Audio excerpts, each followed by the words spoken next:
The first letter arrived in the spring, folded crisply with the HOA's letterhead declaring his noncompliance for keeping cattle within sight of the houses, as if the cows had any interest in the homeowners' manicured lawns.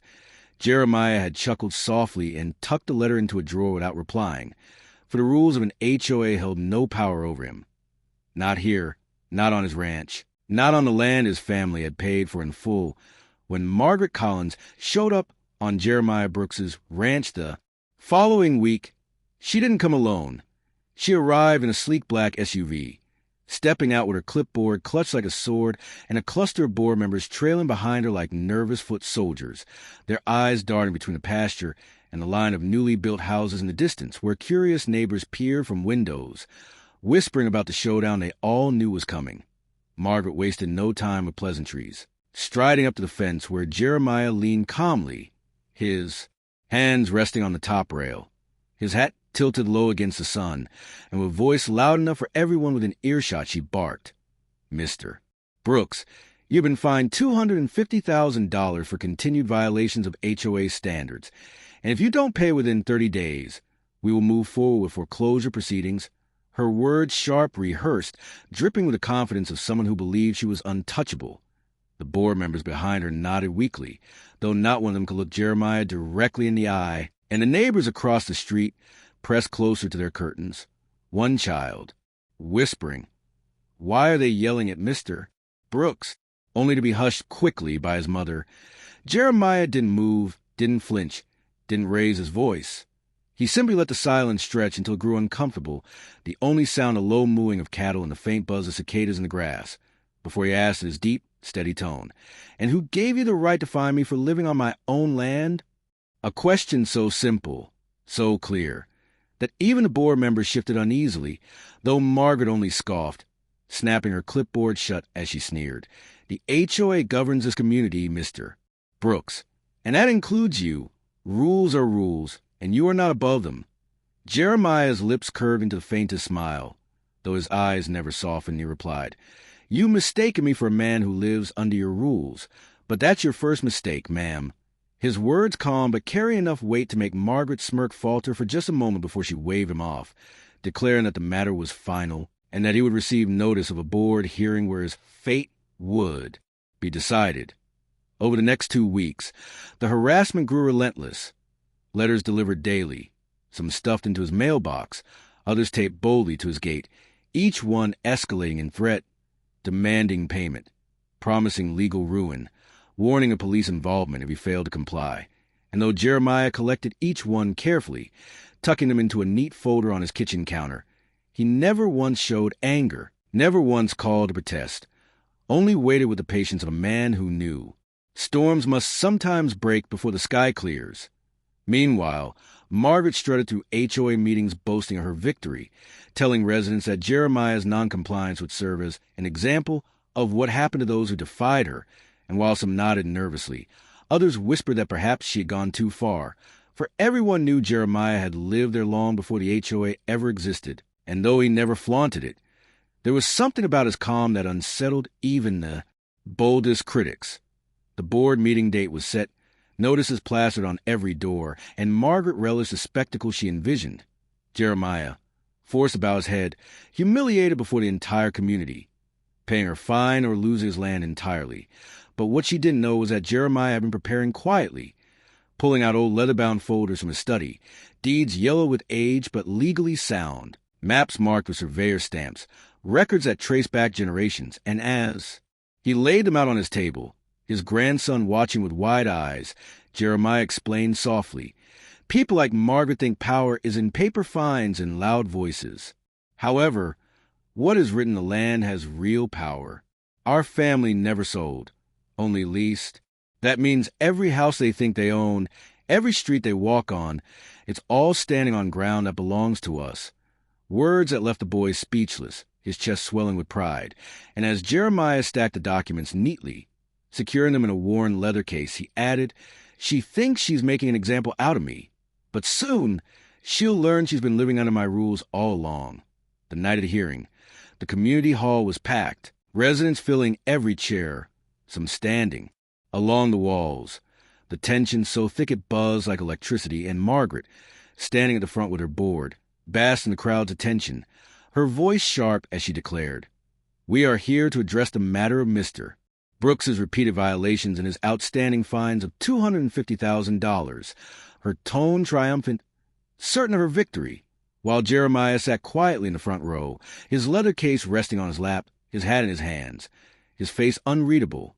Neighbors whispered nervously, some pitying him, others too afraid to show support. But when Margaret slammed her papers down and sneered, "Mr. Brooks, you'll either pay or be foreclosed on," Jeremiah slowly got to his feet, his presence commanding not through volume but through the unshakable weight of calm authority. With every eye in the room on him, he placed his leather case on the table, carefully unlatched it, and began to pull out document after document, spreading them across the polished surface of the board. Deeds, maps, and legal records were all stamped, signed, and undeniable. When Margaret laughed, you were unaware that I own the ground beneath your homes, offices, and even this very hall. The room went silent in an instant, the smug laughter dying on Margaret Collins's lips as Jeremiah Brooks's words settled over the hall like a thunderclap, the weight of them too heavy to ignore. And for the first time since she had seized control of the HOA, Margaret's polished confidence faltered, her eyes darting to the spread of documents across the table where crisp deeds, stamped surveys, and notarized agreements lay like an arsenal of truth, each page a reminder that appearances could not change reality. Jeremiah's voice carried steady and calm, yet its resonance struck like iron. This ranch, this neighborhood, these roads.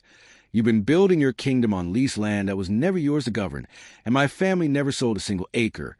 And the murmurs from the crowd swelled into audible gasps, neighbors craning their necks to glimpse the maps where Jeremiah pointed out boundaries in bold ink, red lines tracing not just his fields, but the very plots beneath there. Homes, the playground, the pool, even the HOA's own office, all of it falling squarely within land his grandfather had leased to developers decades ago under terms that had long since reverted back to the Brooks estate. Margaret scrambled for her clipboard, her manicured hands shaking as she sputtered, That can't be right. Authority built on sand collapses with the tide, ma'am. This HOA has authority. We enforce the rules, Jeremiah cut her off, but he did so with the firm patience of a man who had been underestimated too many times. One of the board members, pale and sweating, leaned over the documents, his lips moving silently as he read the signatures of county officials, the stamps of authenticity, until finally he muttered aloud, These are legitimate. And that confirmation sent the room into an uproar, with neighbors whispering he owns the land, his words drawing nods, whispers of agreement, and even a few quiet chuckles from residents who had suffered under Margaret's tie, all of it. Including my house? While Margaret's face drained the color, her mouth opening and closing like a fish caught on a line, Jeremiah, unmoved by the chaos, continued with the calm authority of a man who had been waiting for this moment. You fine me $250,000 for keeping cows on land my family has grazed for generations. However, I could charge ground rent to each of you for each house on this block, if I so chose. You see, Margaret, you thought I lived under your rules. However, the truth is that you have been living under my roof. The words hit like a hammer blow, the crowd erupting into stunned exclamations as Margaret staggered back, her voice cracking as she shouted, This is outrageous. We will sue. This will be taken to court. But before she could gather her bluster, Jeremiah calmly reached into his case once more and slid forward a fresh stack of papers. Letters already filed with the county registrar, legal notices prepared by his lawyers, documents that not only affirmed his ownership, but also outlined formal trespass charges against the HOA for years of unauthorized governance on his land. The sheriff himself, who had been standing quietly in the back of the hall with folded arms, stepped forward now, his voice carrying with quiet authority as he addressed Margaret. He's right, ma'am. I've seen these records myself.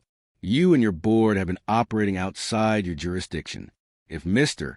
Brooks wanted, he could shut this HOA down tonight. And the collective gasp that followed nearly shook the walls. Neighbors turned to one another in shock, relief, even laughter. The iron grip Margaret had held over them crumbling in the span of a single evening.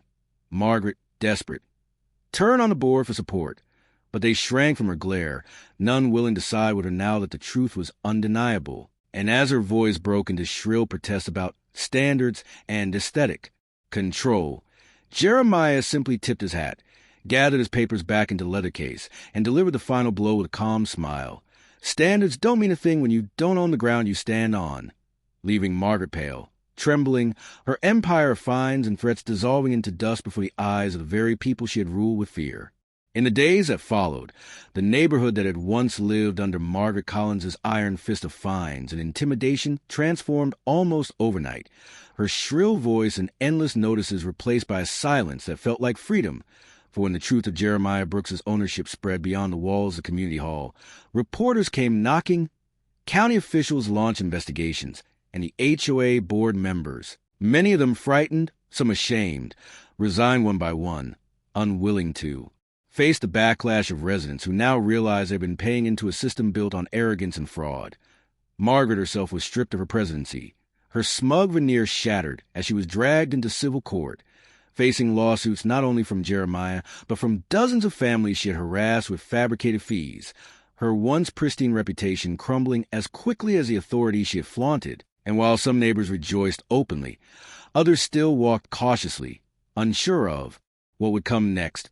It was Jeremiah who steadied them, calling a gathering beneath the wide oak tree at the edge of his pasture, where children once played in silence but now laughed freely. And with his leather case tucked to the side, he stood before the crowd, his voice calm yet resonant as he declared, "From this day forward, there will be no more bogus fines, no more threats, no more living in fear of a clipboard and a title. This land belongs to my family, and I will not use it to control you, but to protect you."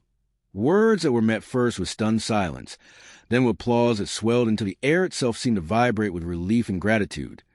Jeremiah canceled every outstanding HOA fine, erased the fraudulent liens, and with a stroke of a pen gave back dignity to families who had nearly lost their homes, some breaking down in tears as they realized they were free at last from the weight of Margaret's tyranny. And though he could have demanded ground rent, could have exercised his legal right to charge for every brick and every street, Jeremiah chose instead to honor his father's legacy, reminding the people that the Brooks family had always believed land was meant to sustain, not to enslave. In the weeks that followed, the neighborhood shifted from one of fear to one of unity, residents planting flowers in yards without fear of reprimand, children building tree houses in back lots, families grilling on porches as laughter echoed down the streets. And each time they saw Jeremiah's old pickup rolling past, hats were tipped, hands were waved, voices called out thanks, not because he had humiliated Margaret, but because he had given them back their freedom. One evening, as the sun bled gold over the horizon, Jeremiah sat on his fence line with his grandson at his side, the cattle grazing lazily in the pasture behind them, the boy's eyes wide with admiration as he asked, "Grandpa, why didn't you just take their houses when you could?" And Jeremiah, his gaze steady on the land that had carried his family's name for generations, replied softly, "Because land doesn't make you powerful, son. What you do with it does." They thought power was in fines and fear. But real power is in knowing who you are, what you own, and using it to lift others instead of tearing them down. Words that sank deep into the boy's heart, a lesson carried in the soil itself.